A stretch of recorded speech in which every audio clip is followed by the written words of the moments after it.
بسم اللہ الرحمن الرحیم۔ السلام علیکم ناظرین، پروگرام مقابلے میں میرے اور عامر متین صاحب کی طرف سے خوش آمدید کہیں گے تمام دیکھنے والوں کو۔ ناظرین، اپوزیشن رہنماؤں کی طرف سے شکوہ کیا گیا ہے کہ سیمینار کے لیے ہم جہاں بھی جاتے ہیں انتظامیہ اس کو سیل کر دیتی ہے، اور اب تحریک تحفظ یعنی پاکستان کی جو رہنما ہیں انہوں نے ہنگامی اجلاس بھی طلب کر لیا ہے۔ یہ تو اپوزیشن اور سیاست کی بات ہو گئی، مگر جہاں پر آزادی اظہار رائے کی ہم بات کریں گے وہاں پر آپ کے ساتھ ہم ایک ایسی رپورٹ شیئر کرنے جا رہے ہیں جس میں یہ درج کیا گیا ہے کہ پاکستان میں آزادی اظہار رائے محدود ہے، جبکہ انسانی حقوق کی جو پامالی ہے وہ بدترین ممالک کے برابر کی جا رہی ہے۔ روک تھام کا قانون جو ہے پیکا اب ایسا لگتا ہے کہ حکومتی کنٹرول کا ایک آلہ بن چکا ہے۔ بین الاقوامی ادارے کی طرف سے یہ رپورٹ جاری کی گئی ہے، اس کے دیگر مندرجات کتنے زیادہ خطرناک اور خوفناک ہیں یہ بھی آپ کے ساتھ ہم شیئر کریں گے۔ سپریم کورٹ بار ایسوسی ایشن نے بھی پیکا کے خلاف اٹھ کھڑے ہوئے اور یہ مطالبہ کیا ہے کہ فوری طور پہ اس کو واپس لے۔ اس کے بعد جب ہم عوام کی بات کریں گے تو عوام کی طرف سے جتنا بھی نچوڑا انہیں جا سکتا ہے اس کی بھرپور کوشش ہوتی ہے۔ پبلک اکاؤنٹس کمیٹی کے اندر ایک یہ انکشاف ہوا ہے کہ کس طرح سے بے رحمانہ سلوک کیا جاتا ہے ان بجلی کی تقسیم کار کمپنیوں کی طرف سے، مہنگائی کی چکی میں پسے ہوئے عوام سے کس طرح سے یہ اینٹتے ہیں پیسے، یہ آپ کے ساتھ ہم شیئر کرنے جا رہے ہیں۔ آڈٹ رپورٹ میں انکشاف ہوا ہے کہ 6 کمپنیاں ایسی تھی جنہوں نے اوور بلنگ کی اور اوور بلنگ کے نام کے اوپر عوام سے اربوں روپیہ اینٹا، مگر مجال ہے کہ کوئی ایک بھی شخص گرفت میں آیا ہو، اس کے اوپر بھی بات کریں گے۔ اور سینٹ کی قائمہ کمیٹی برائے توانائی میں آئی پی پی سے ہونے والی بچت کی جو تفصیلات پیش کی گئی ہیں وہ بھی آپ کے ساتھ ہم شیئر کریں گے۔ عامر صاحب، آغاز پہ اپوزیشن کی بات تھی، اپوزیشن تو چلیے تل ملا رہی ہے کہ ہم کہیں پہ بات کرنے جاتے انتظامیہ سیل کر دیتی ہے۔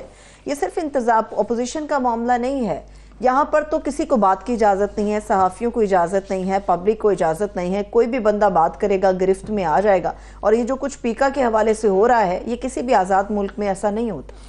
جی، یہ جو پیکا کا قانون بنایا ہوا ہے، آزاد ملک ڈیموکریسی تو چھوڑیں، ڈکٹیٹرشپ میں بھی ایسا قانون نہیں ہوتا۔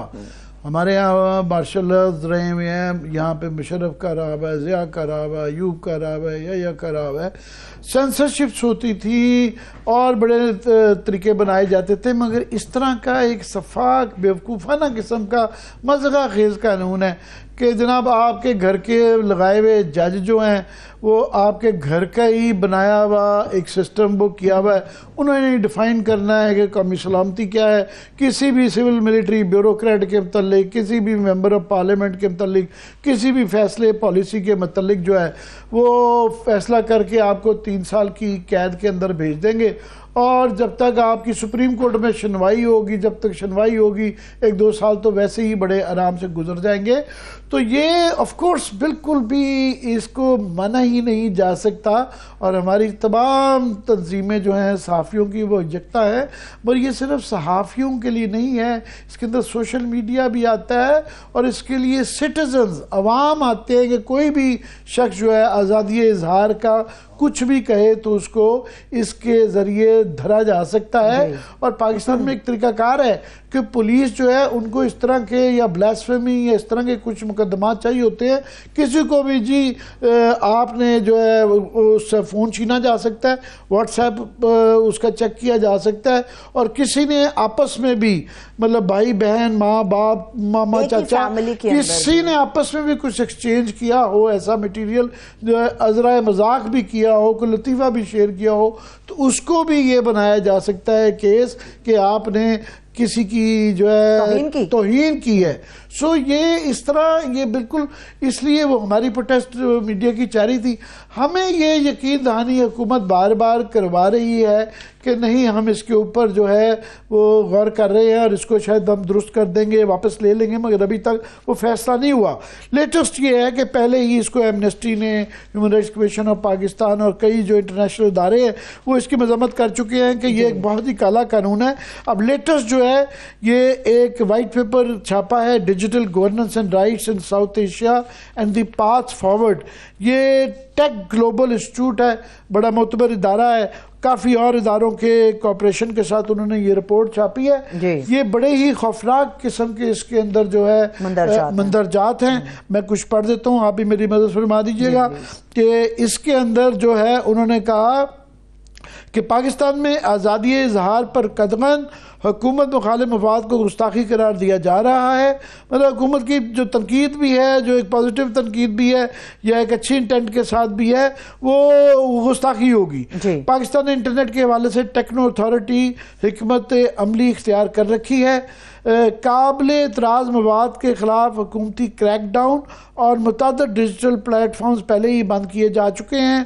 پاکستان مواد کی فلٹرنگ, بلاکنگ, مواد ہٹانے کے اقدامات پر میں عدالتی بنیاد شفافیت فراہم کرنے میں ناکام ہے. عدالتوں کا جدید ڈیجیٹل میڈیا قوانین پر قدیم میڈیا والا روایتی نقطہ نظر ہے جو کہ آج کل کے زمانے میں نہیں چلتا. جدید مواصلاتی تقاضے کو نظر انداز کیا گیا ہے. سب سے زیادہ خطرناک عامر صاحب مینشنڈ ہے کہ الیکٹرانک جرائم کی روک تھام کا قانون پیکا یہ حکومتی کنٹرول کا آلہ بن گیا ہے. 2024 کے بعد سے وہ بتاتے ہیں انٹرنیٹ پہ پابندیوں میں اضافہ ہوا اور وی پی این کی جو بندش تھی ابتدا میں اسے یہ کہا گیا جی ایک ٹیکنیکل فالٹ ہے جس کی وجہ سے لوگ ایکسیس نہیں کر پا رہے ان سائٹس تک جہاں تک وہ رسائی چاہتے ہیں. جی میں ایم شور کہ یہ ایڈ کرے گی جو پہلے ہی ایک جو احتجاج کا ایک طوفان چل رہا ہے جس کے اندر ہمارے تمام پریس کلب, صحافتی تنظیمیں, civil society, H R C P, Amnesty تمام پہلے ہی اس پہ کر چکے ہوئے ہیں. اور اس کے علاوہ یہاں تک کہ وکلاء جو ہیں فار ایگزامپل جو تمام وکلاء باڈیز ہیں وہ بھی اس کے خلاف ہے اور عدالتوں میں جو لوگ جا چکے ہوئے ہیں, ہماری تنظیمیں بھی جا چکی ہوئی ہیں, وکلاء بھی جا چکے ہوئے ہیں.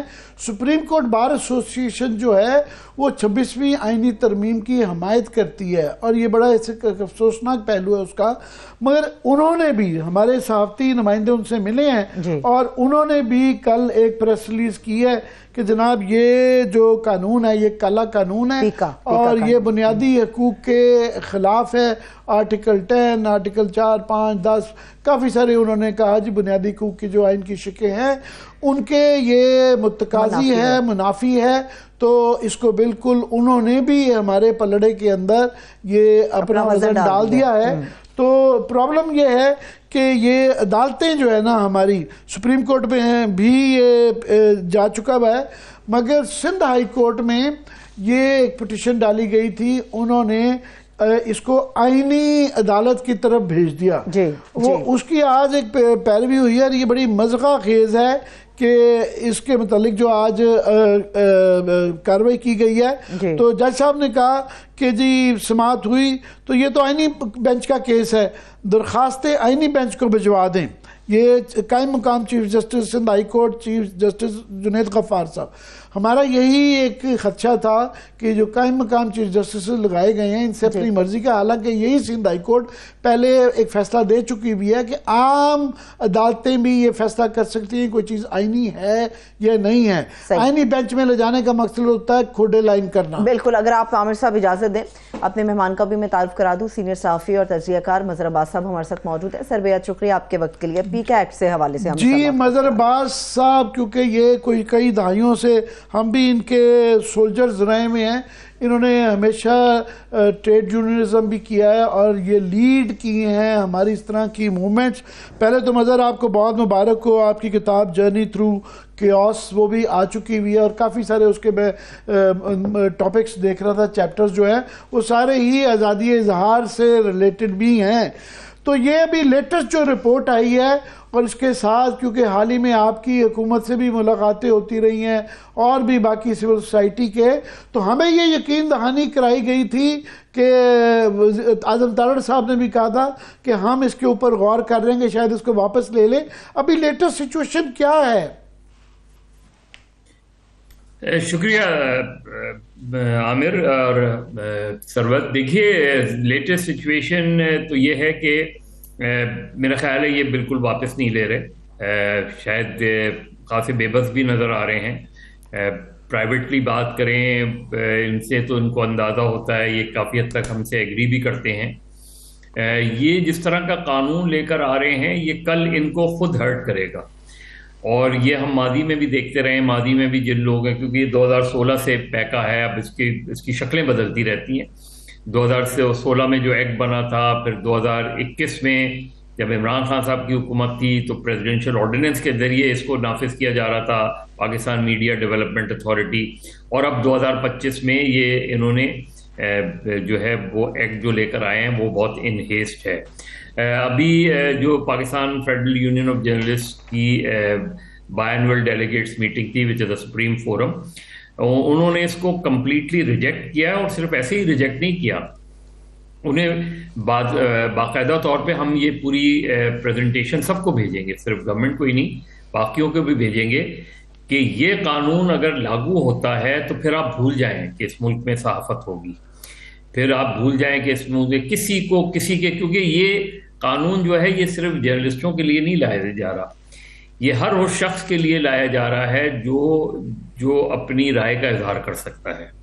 آپ جو اس رائے کے اظہار میں اگر آپ گورنمنٹ کی تعریفیں کر رہے ہیں تو آپ کو ٹچ نہیں کیا جائے گا, چاہے وہ جتنی فیک ہو. مذہب آپ نے ذکر کیا کہ یہ بالکل جب پی ٹی آئی کے دور میں آیا اور ہمارے دوست چودھری فواد چودھری صاحب جو ہے اس کے پیچھے روح رواں تھے, اور اس زمانے میں ہمارے سے بڑی بحث کرتے تھے کہ یہ بڑا ضروری ہے, تو اس زمانے میں مگر اسلام آباد ہائی کورٹ میں جسٹس اطہر منی اللہ نے اس کو اٹھا کے باہر پھینکا تھا. ابھی جو ہے حالات بالکل 26ویں آئینی ترمیم کے بعد ایک ڈیفرنٹ ہو گئے ہوئے ہیں. سپریم کورٹ میں بھی اس کی جس طرح سے پہلے دن ہی اٹھا کے اصولی طور پہ 184(3) میں سنوائی, سندھ ہائی کورٹ کی آج میں پروسیڈنگز دیکھ رہا تھا, وہ تلے ہوئے ہیں اس کو کہ جی یہ آئینی بینچ کے اندر پتہ ہے ہمیں کیا کرنے چاہتے ہیں. وہ عامر, میں نے ان سارے لوگوں سے کہا تھا کہ کوئی فائدہ نہیں ہے اس کو چیلنج کرنے کا, اس لیے کہ جس طرح کی عدلیہ ہے یہ عدلیہ یا تو اس کو ڈیلے کرتی رہے گی اور یا آپ سے کہے گی کہ جی بات چیت کر لیں, یہ کر لیں, وہ کر لیں. یہ آپ کو اگر آپ کوئی کسی کے ذہن میں یہ ہے کہ یہ قانون یہ پیکا اسٹرائک ڈاؤن ہوگا تو وہ اپنے ذہنوں سے یہ خیال نکال دیں. اس کے لیے آپ کو بہت ہی کمپریہنسو, بہت ہی جو ہے وہ مربوط آپ کو ایک لڑائی لڑنی پڑے گی. اس کے لیے یہ واپس کرتے ہیں یا نہیں کرتے, دیٹس اے ڈفرنٹ تھنگ. نہیں کریں واپس. ہم نے پریس اینڈ پبلیکیشن آرڈیننس کے خلاف بھی کوئی 30 سال لڑائی لڑی, اس کے بعد الیکٹرانک میڈیا کے خلاف بھی ہم لڑائی لڑ رہے ہیں, تو رکھیں قانون. لیکن کل پھر ہمارے کیمپ میں آج جو لوگ اس کی مخالفت کر رہے ہیں ان سے بھی ہم یہ کہتے ہیں کہ جی آپ ہمارے کیمپ میں آتے ہیں 100 بسم اللہ, لیکن کل جب حکومت میں آئیں تو آپ کا رویہ بھی وہی نہیں ہونا چاہیے جو آج کی حکومت کا رویہ ہے, جیسے کہ ماضی میں ہوا. اور آج والوں کو ہم کہتے ہیں کہ یاد رکھیے گا کہ کل آپ ہمارے ہی کیمپ میں آئیں گے, کیونکہ یہی قانون آپ کو تکلیف دے گا جب آپ اپوزیشن میں ہوں گے. تو یہ ایک کالا قانون ہے. اس قانون پر منیمم چیز یہ ہو سکتی ہے کہ اس قانون کو واپس لیا جائے, اور آپ بیٹھ کے ایک اگر جو چیز بنانی ہے کوئی ڈس انفارمیشن کے حوالے سے, فیک نیوز کے آپ مجھے بتائیں کہ ٹیلی ویژن اور ریڈیو پاکستان کو انہوں نے اسٹریٹجک ادارہ ڈکلیئر کر دیا. کیوں؟ ایسی کیا بات ہے کہ اے پی پی اسٹریٹجک ادارہ ہے؟ اے پی پی میں ایسا کیا ہوتا ہے کہ وہ اسٹریٹجک ادارہ بن گیا؟ جس طرح کی وہاں سے آج کل کوریج ہوتی ہے اس سے وہ نظر آتا ہے کہ وہ اسٹریٹجک ادارہ ہی ہے, کہ حکومت کے, ریاست کے نہیں, حکومت کے اسٹریٹجک مقاصد وہ پورے کر رہے ہیں, اس حد تک کر رہے ہیں کہ وہ مذاق خیز ہو جاتا ہے کئی دفعہ.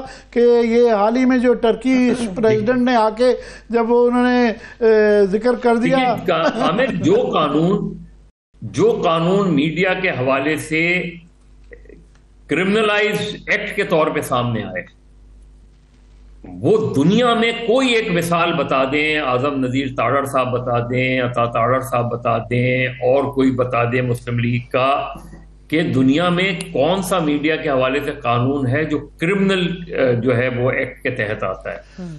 اور یہ فرق ہے کہ جو پہلے پیکا میں جو پی ٹی آئی دور میں آیا تھا وہ سول افینس تھا, ابھی کرمنل کر دیا گیا ہے. اور کرمنل کے اندر بھی جو ہے باقاعدہ اس کا جو ہے کسی کے بھی جس طریقے سے اپنے گھر کا جج اپنے مرضی جوری اور اپنی مرضی کی سزا, اور سپریم کورٹ وہ بالکل بھی کسی کو بھی کسی وقت سے پکڑا جا سکتا ہے. یہ چیز سمجھنے کی ہے. اب مجھے نہیں پتا کہ کیوں ان ہیسٹ انہوں نے کیا ہے, کیونکہ اچھی خاصی بات چیت چل رہی تھی. انہوں نے یہ پرومس کیا تھا کہ یہ ڈرافٹ شیئر کریں گے, انہوں نے وہ ڈرافٹ شیئر نہیں کیا. اگر ڈرافٹ شیئر کرتے تو ان کو بڑا پازیٹیو رسپانس ملتا. اب ہم نے دیکھیے, اب میں آپ کو سیدھی سی بات بتاؤں, ہم نے پی ایف یو جے کے لیول پہ ابھی جو فیصلہ کیا ہے وہ بہت سمپل سا فیصلہ ہے. ہمیں یہ قانون قابل قبول نہیں ہے. ہم اپنا باقاعدہ جیسے ڈیجیٹل میڈیا میں بہت سے لوگ ہیں اور سارے لوگوں کو ہم ممبرشپ نہیں دے سکتے اور نہ دینی چاہیے کہ جو جرنلسٹک ورک کر رہا ہے اسی کو ہم ممبرشپ دیں گے ڈیجیٹل میڈیا میں جو جرنلسٹک ورک کر رہا ہے اس کا ہم ایک میکینزم بنا رہے ہیں اس کا ہم ایک کوڈ بنا رہے ہیں اس کے لیے ہم ایک کمپلینٹس کمیشن بنا رہے ہیں وہ کمپلینٹ کمیشن مگر آپ کو تو معلوم ہے مگر ناظرین کے اس کے لیے کہ یہ جو تاثر دیا جاتا ہے کہ ہم کوئی فیک نیوز کے خلاف جو ایکشن ہے اس کے خلاف ہیں ہم اس کے بہت زیادہ حامی ہیں اور اس کے دائی ہیں کہ بالکل اس کو روکنا چاہیے اور جو پروفیشنل جرنلسٹ کوئی بھی ہے وہ بالکل وہ بھی نہیں چاہتا کہ وہ ہو. ہم ماضی کے اندر خود جو ہے آپ کے نگرانی میں جب آپ پی ایف یو جے کے سیکریٹری تھے تو وہ بار بار بتاتے رہتے ہیں لوگوں کو کہ ہم تیار ہوتے ہیں. ہم نے خود سجیسٹ کیا ہوا ہے کہ یہ ہم خود اپنی احتسابی کرنا چاہتے ہیں. جو یہ میڈیا کمپلینٹ کمیشن کی بات کر رہے ہیں کہ جناب اگر کسی کو کوئی شکایت ہو تو ہم خود اپنے آپ کو پیش کرنے کے لیے تیار ہیں پر ہمارے سے بات کوئی نہیں کرتا. یہی ایشو ہے. اس وقت شہری رحمان صاحبہ منسٹر آف انفارمیشن تھی, ان کو یہ پتا ہے. اس کے بعد جتنے بھی وزیر اطلاعات آئے سب کے پاس یہ چیزیں ہیں, سب کو یہ پتا ہے. یہ دراصل جو ہے وہ چیزوں کو کیونکہ عادت پڑ گئی ہے نا, ہمیں ایک چیز عادت پڑ گئی ہے کہ ہر چیز کو ہم کرمنلائز کر دیں, تو ہم نے اس کو بھی کرمنلائز کر دیا. اس ملک کا سب سے بڑا مسئلہ یہ ہے عامر کہ اس ملک میں اوور لیجسلیشن بہت ہے. اب اس میں جو چیزیں انہوں نے شامل کی ہیں اس کے الگ قوانین موجود ہیں. وہ ساری چیزیں, نیشنل سیکیورٹی کا الگ قانون موجود ہے, آبسینٹی ایکٹ موجود ہے, اور دیگر جو چیزیں چل رہی ہیں ایک کے بعد ایک کو اوور لیپ کرتے رہتے ہیں. پرنٹ میڈیا کے حوالے سے پھر پیمرا آیا, پیمرا میں بھی وہی چیزیں بھر دیں, وہی چیزیں اٹھا کر انہوں نے اب پیکا میں بھی بھر دیں. یہ وہی چیزیں ہیں جن کے الگ قوانین موجود ہیں. تو سیدھی سی بات یہ, اس میں اضافہ صرف یہ کیا ہے جو خطرناک ہے. جیسے ہم نے دیکھا کہ بہت سے جرنلسٹوں کے کیس میں, ارشد شریف کے کیس میں, اس میں کہ جی وہ واقعہ کہاں ہوا ہے اور اس کی ایف آئی آر جو ہے وہ ٹھٹا میں کٹ رہی ہے, کوئی بدین میں کٹ رہی ہے, کوئی پارا چنار میں کٹ رہی ہے, کوئی کہاں کٹ رہی ہے. یہی اس کے قانون کے ساتھ میں مظہر آپ کی تھوڑی سی بات کاٹ رہا ہوں. یہ اس وقت جو ہے ٹی وی کی سکرین پہ ہمارے سائیڈ بار میں یہ چل رہا ہے کہ اپوزیشن کے رہنما جو ہیں اس وقت میڈیا سے گفتگو کر رہے ہیں. کل اور پرسوں جو ہے یہاں پہ گرینڈ الائنس کے نام سے اپوزیشن محمود خان اچکزئی اور شاہد خاقان عباسی کی زیر نگرانی وہ ایک اپنا اجلاس کل اور پرسوں کرنے جا رہے تھے. وہاں پہ اب اطلاع یہ ہے کہ جہاں پہ انہوں نے یہ سیمینارز وغیرہ جگہیں بک کرائی ہوئی تھی وہ سیل کر دیے گئے ہیں اور ان کو وہاں پہ نہیں کیا, یہ اجلاس نہیں کیا جانے دیا جا رہا. اب پہلی بات ہے کہ پہلے ہی یہاں پہ ایشو ہے کہ سڑکوں پہ اور جب وہ آپ 144 کر دیتے ہیں گولیاں چل جاتی ہیں وہ بھی اجازت نہیں ہے. اگر بند کمروں میں بھی پاکستان کی لیڈنگ پولیٹیشین مطلب شاہد خاقان فارمر جو ہے پرائم منسٹر ہیں, محمود خان اچکزئی سینئر پولیٹیشین ہیں, باقی بھی سارے معتبر لوگ ہیں, اگر بند کمرے میں بھی ان کو اجازت نہیں دی جائے گی تو پھر کیا کیا جائے گا؟ مگر میں چاہوں گا اس پہ آپ اپنے ذرا کچھ کامنٹس دے دیں. دیکھیے یہ بالکل جو بھی مجھے افسوس ہوتا ہے کہ مسلم لیگ نون نے 2017 میں 2016 میں نواز شریف صاحب کیا پوزیشن لیا کرتے تھے, اس سے پہلے چلیں مسلم لیگ نون کو چھوڑیں پیپلز پارٹی کیا پوزیشن لیا کرتی تھی. یعنی آپ کیسے اپوزیشن کو ایک رائٹ روک سکتے ہیں؟ تو پھر پارلیمنٹ ہے کیوں؟ ختم کر دیں پارلیمنٹ کو. پھر آپ اپنے آپ کو اس ملک میں یہ کیوں کہتے ہیں کہ ڈیموکریسی ہے اس ملک میں؟ کہیں کہ آپ کا ایک اتھارٹیرین رول ہے وہ چل رہا ہے, بسم اللہ چلائیں اتھارٹیرین رول کو. یہ اکثر جب آپ مثال دیں, یہ ماضی کی مثال دیکھتے ہیں جی ہمارے ساتھ بھی ہوا تھا, تو بھائی آپ نے ایک مثال قائم کر دی ہے نا. اگر آپ کے ساتھ یہ ہوا تھا تو کیا آپ وہ چیزیں دہرائیں گے یا تو کہیں کہ ہم وہ چیزیں دہرا رہے ہیں؟ تو چیز یہ ہے کہ اگر یہ اجازت نہیں دیتے ان کو تو یہ اپنے آپ کو ڈیمیج کریں گے. یہ الٹیمیٹلی لے جائیں گے اس طرف, اگر الائنس نہ بھی بن رہا ہوگا یہ الائنس بنوائیں گے. یہ جس طریقے سے پش کر رہے ہیں صورتحال کو, حکومت پش کر رہی ہے, یہ اپنے لیے ایک سب کو متحد کر رہی ہے. اپنے خلاف سب کو متحد کرنے کا سب سے اچھا کام حکومت خود کر رہی ہے. یہ ساری جس طرح کی چیزیں ہیں، یہ جس طرح کی ٹیکٹس ہیں، یہ وہی ٹیکٹس ہیں جو ماضی میں بھی رہی ہیں، اور ان چیزوں کو ختم کرنے کے بجائے زیادہ مضبوط کیا جا رہا ہے۔ آپ دیکھ لیں، ماضی میں نواز شریف کی شکل نہیں دکھائی جا سکتی تھی، آج عمران خان کی شکل نہیں دکھائی جا رہی ہے، تو وہی چیز اور زیادہ بروٹل انداز میں جس ملک میں میڈیا کو کنٹرول کرنے کی قوانین بنائے جا رہے ہوں، اس ملک میں ڈیموکریسی کا تصور ہو ہی نہیں سکتا۔ They are trying to control the parliament, they are trying to control the media. Politician already ان کے جو سرکاری پولیٹیشینز ہیں وہ آلریڈی ان کے گرپ میں آ گئے ہیں۔ اپوزیشن کی بدقسمتی یہ ہے کہ یہ وہ بھی دیکھتی ہے تو اسی طرف دیکھتی ہے۔ یہ بھی ہمارا ایک المیہ ہے کہ جی وہ جو خط ایک اور خط لکھ رہے ہیں، اس میں یہ اس خط کا جواب آ گیا، اس کے بعد بھی انہی کو خط لکھ رہے ہیں، ایک سنا چیف جسٹس کو خط لکھ رہے ہیں۔ یہ اسکیپزم ہے۔ یہ آپ اپوزیشن کا نظریہ آتا ہے، تحریک انصاف کا نظر آتا ہے کہ 26 نومبر کے بعد جو ان کی فائنل کال تھی، اس کے بعد وہ دوسری کال دینے کی اس وقت پوزیشن میں نظر نہیں آ رہے۔ اس کے جو بھی ہوں گے، حکومت کی سپریشن ہوگی، رہے گی نہ، اب تک کوئی گرینڈ الائنس بن پا رہا ہے۔ کیا وجہ ہے؟ مولانا فضل الرحمان کو بھی آج بھی پی ٹی آئی کے حوالے سے تحفظات ہیں، جماعت اسلامی سے تو بات ہی نہیں ہو رہی۔ مولانا کا یہ بتایا جاتا ہے کہ مولانا وہاں پہ اس کی لیڈرشپ کی ایک ٹسل چل رہی ہے کہ مولانا چاہتے ہیں کہ اس کی جو لیڈرشپ ہے ان کو اس کا انچارج بنایا جائے، مگر مولانا پہ ان کو یہ ہے کہ 26ویں آئینی ترمیم میں کیونکہ مولانا شامل تھے اس کے ووٹ دینے میں، تو وہ تحفظات بھی ہیں، پھر جو ہے ان کے تانے بانے دونوں طرف وہ وکٹ کے کھیلتے ہیں۔ لیکن عامر، مولانا سے تو میری ذاتی طور پہ گفتگو ہوئی تھی اور اسلام آباد میں ہی ہوئی تھی ان کے گھر پہ، تو وہ تو کہہ رہے تھے کہ تحریک انصاف نے جس دن یہ فیصلہ کیا بائیکاٹ کا، وہ ان سے بات کر کے کیا، اور ان کا کوئی ایسا پوائنٹ نہیں تھا جو انکارپوریٹ نہیں کیا گیا۔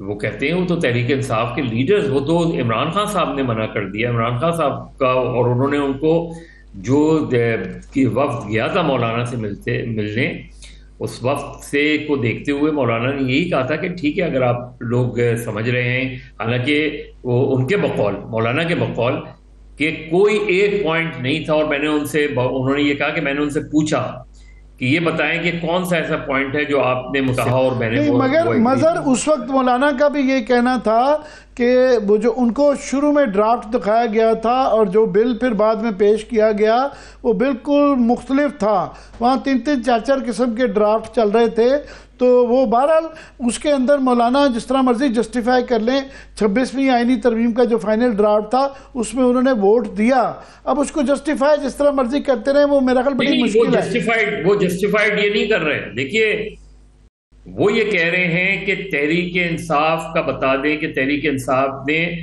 ووٹ نہیں دیا، لیکن تحریک انصاف بتا دیں کہ ان کے بقول کہ وہ کون سی چیز تھی جس سے وہ، خیر وہ ایک ڈیبیٹ، الگ ڈیبیٹ ہے۔ اصل چیز کیا ہے؟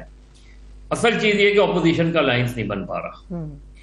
اصل بات یہ ہے کہ جو گرینڈ اپوزیشن الائنس جو اتنی عرصے سے کوشش کر رہے ہیں وہ کیوں نہیں بن پا رہا، اس کی کیا وجوہات ہیں؟ اس کا جواب نہ تسلی بخش تحریک انصاف دے پا رہی ہے، کیونکہ آپ نے پہلے ایک 6 جماعتی اتحاد بنایا جس کے سربراہ چغدئی تھے، وہ میرا خیال ہے ختم ہو گیا۔ مجھے تو لگتا ہے کہ وہ اتحاد کوئی ایک جوائنٹ کرنے سے پہلے ہی ختم ہو گیا۔ بہرحال چغدئی اب بھی ساتھ ہیں، اختر مینگل بالکل ایک الگ ہو کے بیٹھ گئے ہیں، اور باقی لوگ بھی۔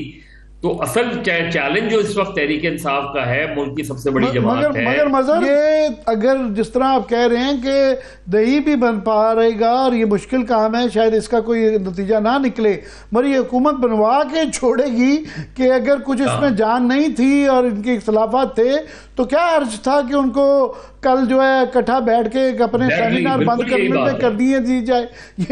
یہ تو مگر ایک لحاظ سے آپ اس طرح دیکھیں کہ جی واقعی اس کے اندر اختلافات ہیں اور دیکھتے ہیں کہ یہ لائنز کوئی بن پاتا ہے یا زوراور ہوتا ہے یا نہیں ہوتا، مگر دوسری طرف جو ہے اس کے اندر جو ہے آپ دیکھیں سندھی نیشنلسٹ جو ہے وہ پہلے بالکل سائٹ پہ تھے، اس کے اندر قادر مکسی، پلیجو صاحب اور بلوچ نیشنلسٹ، پشتون نیشنلسٹ، مذہبی جماعتیں ملا جلا کے یہ ایک اس سینس میں دیکھا جائے تو جن حالات میں پھر وہ اور بھی ایسے کئی جو ایکسٹریمسٹ ویو والے سیاسی طبقے ہیں ان کو بھی وہ بیچ میں لانا چاہ رہے ہیں، تو یہ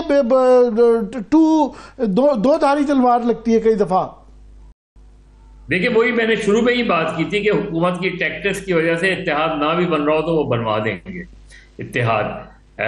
تو ابھی ہمیں دیکھنا ہے کہ پرسوں ان کا اجلاس ہوتا ہے تو کہاں ہوتا ہے، گورنمنٹ کس طرح بیہیو کرتی ہے، یہ اتحاد بنتا ہے تو کب بنتا ہے۔ موسٹ پروبیبلی اب جو بھی ایکٹیویٹی ہوگی جسے ہم کہیں تو وہ تو ہوگی عید کے بعد اس میں، اور اس وقت تک اس دوران کوئی چیز ہو جاتی ہے، کوئی ڈیولپمنٹ ایسی ہو جاتی ہے کہ اس اتحاد کا کوئی نام آ جاتا ہے۔ اس اتحاد میں دیکھ رہے ہیں، دیکھیے JUI جماعت اسلامی اور ویسے JUI کا میں کامران مرزا صاحب کو سن رہا تھا، انہوں نے کہا کہ ہم ابھی ان کی بات سنیں گے، ہم پارٹیسپیٹ کریں گے، مگر ہم نے ابھی فیصلہ نہیں کیا کہ ہم اس الائنس کا حصہ بنیں گے یا نہیں بنیں گے۔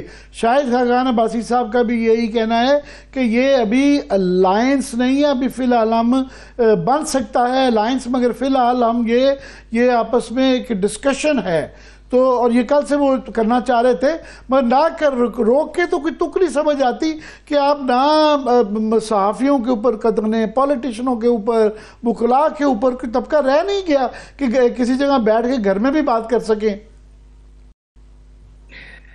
عامر یہی تو بات ہے، لیکن مجھے جو اپوزیشن کے رینک میں جو پرابلم نظر آ رہی ہے، دیکھیے لائرز ابھی ہے، لاہور ہائی کورٹ بار میں بھی حامد خان صاحب کا گروپ جیت گیا، اسلام آباد ہائی کورٹ میں بھی جیت گیا، لیکن لائرز کی سطح میں بھی وہی پرابلم ہے جو ان کی سطح پہ، یعنی میں نے تو جا کے بار ایسوسیشن، ابھی سپریم کورٹ بار ایسوسیشن پیکا کے حوالے سے کل جو یہ اجلاس ہو رہا تھا اس میں میں نے بات کی کہ یہ کیسے ہو سکتا ہے کہ آئینی ترمیم کو ہم مانتے نہیں لیکن آئینی کورٹ کے سامنے پیش ہوں گے، آئینی عدالت کو ہم مانتے نہیں لیکن آئینی عدالت کے سامنے پیش ہوں گے، 26ویں ترمیم کو ہم مانتے نہیں لیکن سپریم کورٹ کے سامنے پیش ہوں گے۔ تو جب آپ ایکسیپٹ کر رہے ہیں تو پھر وہ کمزور پڑ جاتے ہیں، آپ یا تو آپ کمپلیٹلی چیز کو ریجیکٹ کریں کہ ہمیں ایسی عدالتوں کے سامنے نہیں جائیں گے جن عدالتوں کو ہم سمجھتے ہیں غیر آئینی ہے، صرف یہ کہ آنسو بہا کے کسی نے ایکسٹینشن دے دی اور کہ کسی نے ملٹری کورٹ کے حق میں فیصلہ دے دیا، کسی نے یہ کہہ کے کہ جی آئینی بینچ کو ہم مانتے نہیں لیکن ہمیں کیا کریں، آئینی عدالت کے ان عدالتوں کے سامنے نہیں جائیں گے تو ہم کہاں جائیں گے۔ تو اس طرح تو تحریک نہیں چلتی بھائی، اس طرح تو ریزسٹنس نہیں ہوتی، یہ تو مزاحمت کے طریقے نہیں ہوتے، اس سے تو آپ کی مزاحمت کمزور ہے۔ تو اس لیے اپوزیشن کا جو بھی ان کا غصہ تھا، ان کا وہ تھا، وہ میرا خیال ہے 26 نومبر کو ان کی لاسٹ کال تھی۔ اب گرینڈ الائنس دیکھتے ہیں، مجھے تو ابھی فوری طور پہ تو بنتا نظر نہیں آ رہا، لیکن اگر گرینڈ الائنس بنتا ہے تو وہ بھی کیا IGI کی شکل ہوگا، کیا PNA کی شکل ہوگی یا MRD کی شکل ہوگی، یہ ابھی دیکھنا باقی ہے کہ اس کی شکل کیا نکلے گی۔ اختر مینگل صاحب کتنے ایکٹیو ہوں گے، چلیں یہاں GDA میں ایاز لطیف علی جو بڑے ایکٹیو ہیں وہ کسی حد تک ہو جائیں گے، لیکن اسٹریٹ پاور جو ہے، اسٹریٹ پاور تو یا تو جماعت اسلامی کے پاس ہے یا JUI کے پاس ہے، PTI ظاہر ہے، PTI کے لوگ تو اس وقت سب سے زیادہ ٹارگٹ ہیں، تو اسٹریٹ ایجیٹیشن کے امکانات مجھے بہت کم نظر آ رہے ہیں۔ مظہر میری اطلاع یہ ہے کہ یہ جو جنید اکبر صاحب نے درمیان میں جو یہ کہا تھا کہ اس دفعہ ہمیں اگر روکا گیا تو ہم یہ موٹر وے بند کر دیں گے، GT روڈ بند کر دیں گے، شانگلہ سے سی پیک بند کر دیں گے، تو وہ عید کے بعد جو ہے جو وہ پلان کر رہے ہیں وہ انہی لائنز پہ کر رہے ہیں۔ بہرحال اگر نہ بھی کر پائیں تو 26 نومبر کے بعد سے خطرہ تو منڈراتا رہتا ہے کہ کل کو جب وہ کریں گے تو کیا کچھ ہو سکتا ہے. یہ ایک خطرہ تو ہمیشہ رہتا ہے، خاص طور پہ گورنمنٹ کی رویہ اور پالیسی دیکھتے ہوئے جو کہ سیاسی منطق کے منافی ہے. فار ایگزامپل مجھے لگتا ہے کئی دفعہ کہ نون لیگ جس طریقے سے پیکا لا رہی ہے 26ویں آئینی ترمیم، ان کو لگتا ہے کہ انہوں نے دوبارہ کبھی سیاست میں آنا ہی نہیں ہے، سیاست چھوڑ دینی ہے. سیم وتھ پیپلز پارٹی کا جو بھی حکومت آتی ہے بدقسمتی سے وہ سمجھتی ہے انہوں نے ہمیشہ کے لیے رہنا ہے. ان کو بار بار بتایا جاتا ہے کہ کرسی آتی جاتی رہتی ہے، لیکن یہی سمجھتے ہیں. اصل چیز دیکھیں عامر جو بات کہہ رہے ہیں نا کہ ماحول موجود ہے، جو ایشوز ہیں وہ موجود ہیں، چاہے عدالتوں کے ایشوز ہوں، میڈیا کے ایشوز ہوں، پارلیمنٹ کے ایشوز ہوں، اسٹیبلشمنٹ کے معاملات ہوں، تو ایشوز تو ہیں. لیکن اس ایشوز کے لیے جو لڑائی ہے مجھے لگتا ہے تحریک انصاف سولو نظر آ رہی ہے. اس لڑائی میں پریکٹیکلی جے یو آئی آتے ہوئے ریلکٹنس شو کر رہی ہے. جماعت اسلامی لگتا ہے کہ تقریباً بالکل بھی ساتھ دینے کو تیار نہیں ہے ان کے جو بھی تحفظات ہوں. تو سولو فلائٹ تو تحریک انصاف کو ہاں کچھ کے پی میں ہو جائے گا، کچھ اسلام آباد میں ہو جائے گا، لیکن ایک کنٹری وائڈ موومنٹ جو ہے اب تک بنتی ہوئی نظر نہیں آ رہی، نہ چلتی ہوئی نظر آ رہی ہے. تو آپ سولو فلائٹ آپ نے پچھلے 1-1.5 سال میں سولو فلائٹ کر لی، اس کے نتائج آپ نے دیکھ لیے. اس وقت کیا صورتحال ہوگی؟ عید کے بعد ہوگی، چلے نئی لیڈرشپ آ گئی ہے، چلے اس کو بھی دیکھ لیں گے عید کے بعد کتنی افیکٹو ہوتی ہے. لیکن ایک نیشنل ایشو کے اوپر یہ چیزیں اپنی جگہ رہیں گی. ہوپ فلی کہ جو اب یہ پرسوں میں ان کا اجلاس ہو رہا ہے، کہاں ہوتا ہے یہ الگ بات ہے، اب یہاں ہوتا ہے یا کے پی میں ہوتا ہے اجلاس. کل بھی ہے اور پرسوں بھی ہے. شاہد خاقان عباسی اور پھر محمود خان اچکزئی دونوں اس کو لیڈ کر رہے ہیں. میں ایک اور ایشو کی طرف نظر چاہوں گا کہ آپ کے ویوز دیے جائیں کہ یہ حال ہی میں سرور باری صاحب جو کہ پتن کے انچارج ہیں، یہ ایک این جی او ہے جو کہ الیکشن کی لاز کی مانیٹرنگ کرتی ہے، الیکشن کے کروائے جانے کی مانیٹرنگ کئی سالوں سے دہائیوں سے کر رہے ہیں سرور باری صاحب.